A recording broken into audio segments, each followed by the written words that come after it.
Class 12 दो ध्रुवीयता का अंत। इस पाठ में हम लोग सोवियत संघ शासन व्यवस्था, उसकी विशेषता, उसकी उपलब्धियों का अध्ययन कर रहे थे।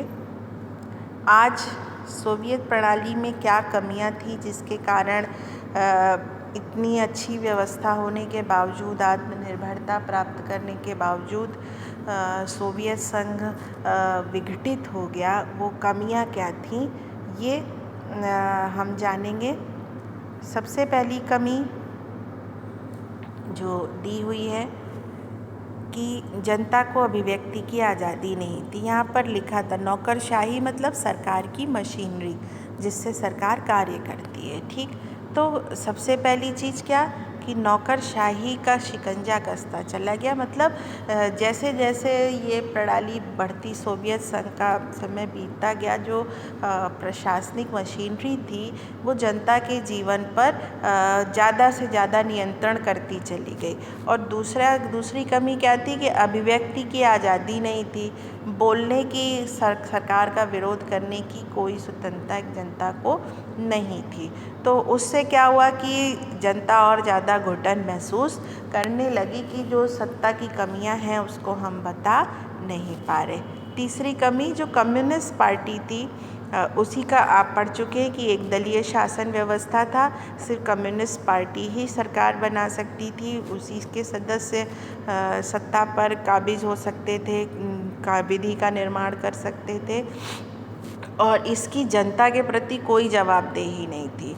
कोई, मतलब जो ये कम्युनिस्ट पार्टी की सरकार थी, इसका जनता के प्रति कोई उत्तरदायित्व नहीं था कि अपनी जो नीतियां बना रही है, जो अपने कार्य कर रही है, उसके लिए वो जनता के प्रति उत्तरदायी हो कि हमने ये क्यों बनाई, इससे आपका भला क्यों होगा।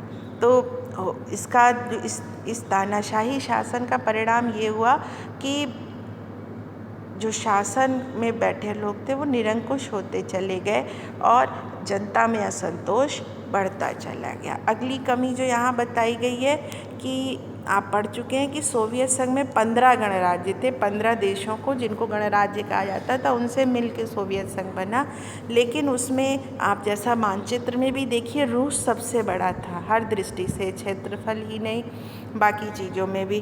तो रूस का पूरे सोवियत संघ के अन्य जो 14 गणराज्य थे उन पे काफ़ी दबदबा था। यद्यपि रूस और बाकी जो ये 14 गणराज्य हैं उनमें नस्लीय रूप से, एथनिक जिसको हम भिन्नता कहते हैं, भाषाई भिन्नता थी, हर तरीके की थी, लेकिन उसके बाद सांस्कृतिक कल्चरल डिफरेंस थे। लेकिन रूस जो है वो सोवियत संघ के अन्य गणराज्यों पर हावी रहता था, चाहे वो विधि का निर्माण हो, नीतियों का निर्माण हो, हर दृष्टि से। तो जो बाकी 14 गणराज्य थे वो अपने को उपेक्षित महसूस करते थे कि हमारी इच्छा को, हमारी जो नीतियां हैं उन्हें इग्नोर किया जा रहा है, उपेक्षित किया जा रहा है, और रूस की नीतियां बाकी गणराज्यों पर लागू की जा रही हैं। जो सबसे बड़ी बात थी, हथियारों की होड़। आप पहले चैप्टर में पढ़ चुके हैं कि शीत युद्ध का ये इम्पेरेटिव था, उसकी ज़रूरत थी कि दोनों ही महाशक्तियाँ हथियारों की जो सैन्य शक्ति थी उसमें बराबर बनी रहें, कोई भी किसी से कमज़ोर ना पड़े। तो सोवियत संघ ने हथियारों की होड़ में अमेरिका को टक्कर तो दी, जैसा यहाँ लिखा है, बराबरी करता रहा, लेकिन उसका क्या हुआ कि इसकी कीमत बहुत महंगा उसको बहुत पड़ा। सोवियत संघ को भारी कीमत चुकानी पड़ी, मतलब कि जो उसके संसाधन थे सोवियत संघ के, उसका एक बहुत बड़ा हिस्सा उसे सेना पर खर्च करना पड़ा, हथियार बनाने पर खर्चा करना पड़ा। बनाना ही नहीं, उसका मेंटेनेंस भी होता है कि वो ठीक ठाक बने रहें काम, वर्किंग स्थिति में। तो इसके कारण क्या हुआ, जो बाकी इंफ्रास्ट्रक्चर था, जो लोगों के रोज़मर्रा की, हथियार तो बनते हैं कि किसी दिन युद्ध होगा उसमें हमें लड़ना है, तो वो एक भविष्य की ज़रूरत के लिए, जो रोज़मर्रा की ज़रूरतें हैं जैसे प्रौद्योगिकी, परिवहन की, ऊर्जा की, या अन्य जो डेवलपमेंट के कार्य हैं, उसके लिए फिर उतना धन, उतनी पूंजी, उतने संसाधन नहीं बचते। क्यों? क्योंकि वो हथियारों की बनाई में लगा दिए गए। तो इसलिए जो है सोवियत संघ धीरे धीरे पश्चिमी देशों से पिछड़ने लगा। क्योंकि बाहर से कुछ आयात होना नहीं था, अर्थव्यवस्था बंद थी, सोवियत संघ का बाहरी विश्व से व्यापार बंद था, तो इसलिए उसे अपने ही संसाधनों में सारी आवश्यकता की पूर्ति करनी थी। और उसमें भी एक बड़ा हिस्सा जब हथियारों पे लग गया तो जो है बाकी जितनी ज़रूरतें थीं उसमें सोवियत संघ को कॉम्प्रोमाइज़ करने पड़ा और धीरे धीरे सोवियत संघ पश्चिमी देश, मतलब जो पहला गुट था पूंजीवादी दुनिया अमेरिकी गुट, उससे पिछड़ने लगा। ठीक, इसके अलावा एक और जो अभी हम आगे विघटन के कारणों में पढ़ेंगे कि सोवियत संघ के जो पिछलग्गू देश मतलब एलाइड फोर्सेस, सोवियत संघ के जो सहयोगी देश थे जैसे चीन था, उत्तर कोरिया, वियतनाम, आप पढ़ चुके हैं कि जो छोटे देश थे वो कि गुटों में शामिल हो जाते थे। तो सोवियत संघ से जो उसके गुट में जो देश जुड़े तो वो इस लोभ में जुड़ते थे कि उनके आर्थिक विकास में, सैनिक विकास में महाशक्ति मदद करेगी। तो सोवियत संघ को भी अपने जो सहयोगी देश थे उनका सहयोग करना पड़ता था आर्थिक रूप से।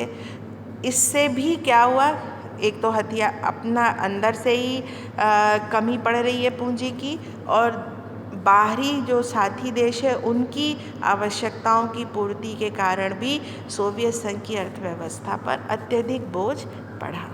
ठीक है, इसके अलावा जो जहाँ जहाँ युद्ध या अन्य कारणों से भी अर्थव्यवस्था कमज़ोर पड़ती गई। ठीक, तो कुल मिला के जो लास्ट में कल्मिनेशन हुआ जिसके कारण सोवियत संघ विघटन की स्थिति में पहुंच गया, वो ये था कि जो अर्थव्यवस्था थी सोवियत संघ की वो एकदम जड़ हो गई थी, उसमें कोई डेवलपमेंट नहीं हो रहा था। सोवियत संघ की अर्थव्यवस्था पर 3 कारणों से बहुत ज़्यादा बोझ था। पहला, हथियारों की होड़, दूसरा जो साथी देश थे उनकी मदद के कारण, और तीसरा, चूँकि आप जो पहला पढ़ चुके हैं, जो सोवियत संघ की उपलब्धि उसकी विशेषता थी हर नागरिक की हर ज़रूरत को, जो न्यूनतम जीवन स्तर की है वो पूरा करना, वो राज्य इस बात की गारंटी करता था। तो इसके कारण भी हर व्यक्ति की सारी ज़रूरतें जो है उनको पूरा करने के जो उद्देश्य है उसके कारण भी जो सरकार की संपदा है, शासन की जो संसाधन है उन पर बहुत अधिक बोझ पड़ता है। तो लेकिन सरकार के पास चूँकि उतनी साधन नहीं है तो धीरे धीरे ये आवश्यकताएं पूर्ति होने में बाधा होने लगी, और जब लोगों की ये आवश्यकताएं पूर्ति होना बंद हो गई तो सरकार की उस व्यवस्था के प्रति असंतोष बढ़ता चला गया।